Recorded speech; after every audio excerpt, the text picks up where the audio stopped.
एबे आसिला स्कूल छात्र छात्री बहुत बड़ अपडेट जहाँ भी बर्तमान सूचना मिली प्रत्येक छात्र छात्री अभिभावक और शिक्षक शिक्षयित्री माने जानी रखिबा जरूरी अटे। चलंतु आउ डेरी न करी फटाफट अपडेट टी जानिबा हेले ताहा पूर्व वीडियोटा को लाइक करी चैनल को सब्सक्राइब करी घंटी चिन्ह को दबे ऑल रे सेट करी रखिबा को जमार भूलंतुनी काहेकि ना एभली नुआ नुआ अपडेट हमर ए चैनल रे सर्वप्रथम देखिया को पाई जिवे।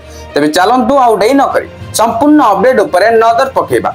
आसंता मास 2 तारिख रु अर्थात एप्रिल 2 रु नूतन शिक्षा वर्ष आरंभ हेबाकू जाउथबा बेले सही दिन प्रथम रु नवम श्रेणी पर्यंत समेटिव असेसमेंट 2 परीक्षा फलाफल घोषणा करा जिवो।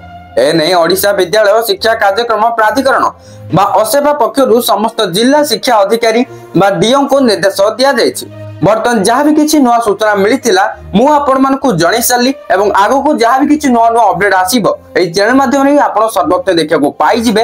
तेनु करी आम सहित जोड़ी रहबा पिन चाहूतले डिस्क्रिप्शन रे जो लिंक दिया जायछि Telegram channel WhatsApp channel and Instagram आपण सेठी हमको फॉलो करि परिबे एवं जहाँ भी अपडेट आसुचे सर्वप्रथम पाई परिबे। किंतु चैनल को सब्सक्राइब करिया को जमार भूलंतुनी वीडियो को गटे गटे शेयर कर देबे। Thank you for watching.